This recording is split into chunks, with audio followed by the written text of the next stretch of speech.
Hey, I'm Nick Anderson, and I am a 1064 rated chess player on chess.com. I'd like to share with you one of my games that I think that I've done very well on. I ended up having an accuracy, according to this, to 88.7, and I managed to get one brilliant move and one great move. So it was a pretty good game, I think. As you can see, he started with e4. This was a 10-minute game. I responded with c6. He played queen f3. This was an interesting move because it's extremely aggressive and it breaks some of the rules of chess, but it wasn't too bad at this point. I responded by playing the Caro-Kann with d5. So, threatening the center there. He took on e5 using the pawn on e4. Kind of expected. And I retook using the pawn that I had placed on c6. Then they put me in a check using the bishop on b5. I responded by just playing nc6, knight c6, because it develops my knight and it also blocks the check. They played knight c3 in a response, so they're also developing, and they're putting more pressure on that center pawn that I have positioned on d5. I played an f6, not the best, but it's a good way to get developed. And then they took with the bishop, putting me in check once again. It doesn't really do much for them because the knight wasn't really doing anything, but it's not bad either.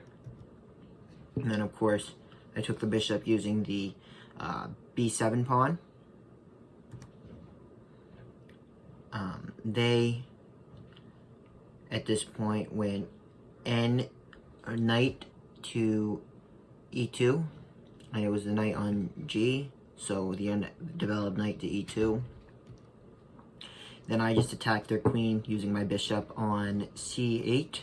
I just moved it to g4. In response, they moved their queen to d3. Then I just moved my e-pawn up to e6 because I wanted to protect that pawn once more. They castled kingside. It's always good to castle. Neither of us had castled at this point in the game, so I think it was a good thing that they castled, and I need to castle sometime soon here. I took on e2, threatening the queen and the rook. It doesn't really do much because they can easily take back with the queen. But, it was just an even trade in this situation. And then I played c5. So this was a little bit of a weird move. It was slightly risky because it does allow the check on b5 to come back for my opponent who was playing white. And that's exactly what they did, is they just put me back in check, in which I offered a queen trade because they moved their queen to d7. So I just offered a queen trade because that was really one of the only things I could do. And they decided to protect their queen with their a-pawn by moving it up to a4. According to this, I took their queen and I let them do the queen trade. But according to this, queen takes b5 was an inaccuracy because they wanted me to try to develop my bishop to d6. And then they took back with the pawn on b5. And then I attacked their knight with d4. Then they played b6. They played b6, which is a mistake for them because I played pawn takes c3. And then they took rook. Rook took a7. My rook moved to b6, threatening that pawn. My rook moved to b8, threatening the pawn on b6. They moved their pawn down 1 to b7. And then I moved my dark squared bishop to d6. So I finally developed that bishop, and I can finally castle soon. They decided to move their rook to to a8. I think this is one of their blunders right here, because I just castle, and now I have 2 protectors, 1 defender for their rook. And their pawn's hanging at this point. And then they took the pawn on c3 using their d-pawn. I moved the rook up to b7, obviously, and took their pawn. And then they took my rook on f8 using their rook. So, you know, equal trade. But at this point, that rook wasn't that active, so it wasn't really a great move. I retook the rook with the bishop, obviously. So, bishop f8.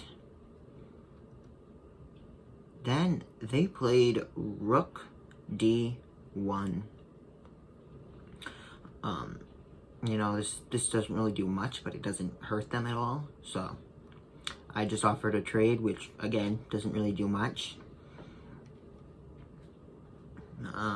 It does threaten checkmate if they don't take with the rook, but that'd be a dumb move, and I don't understand why they wouldn't. And they played re1, and I responded with c4.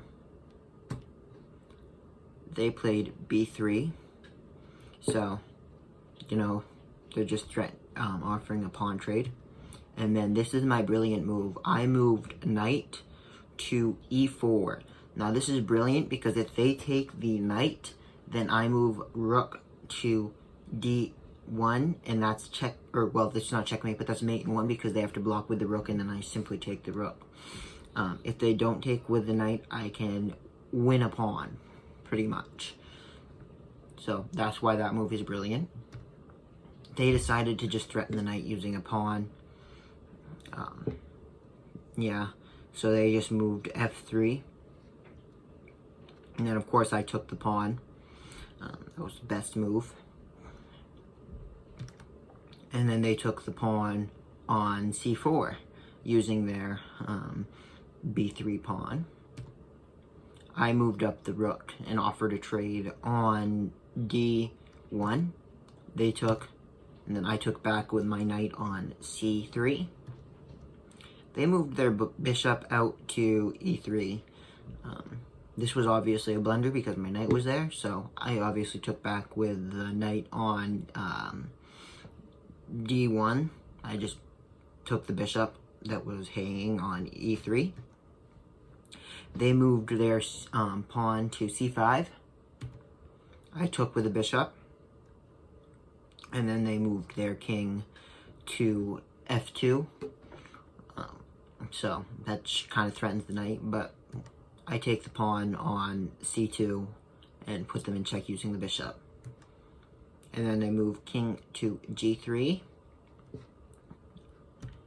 They're trying to activate their king. I attack with the bishop on d6. They defend with the pawn by moving f4.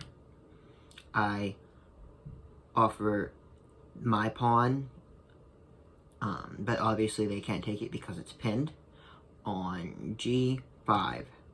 And then they move their king to g4. I took with the bishop to defend the pawn and take the pawn. So I moved bf4. They attacked the bishop with a pawn. I attacked the king using another pawn. They moved their king to kh5.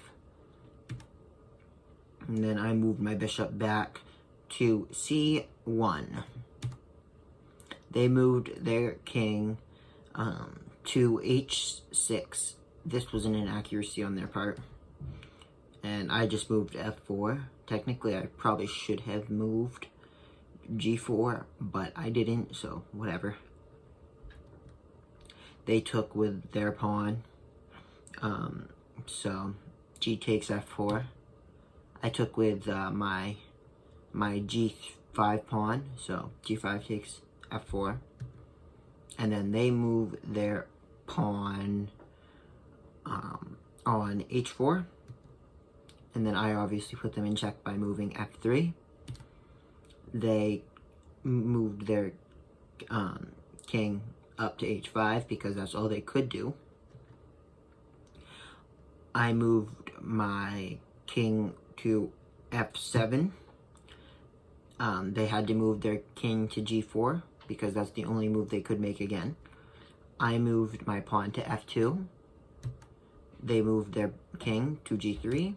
I moved my pawn to f1, and I turned it into a queen, obviously, because who promotes something other than a queen? They moved kg4. Obviously, I just moved queen f5, you know, puts them in check and puts them in their box. And then they moved kg3 because that's the only place they could go again. I moved q f4 check. They moved qg2.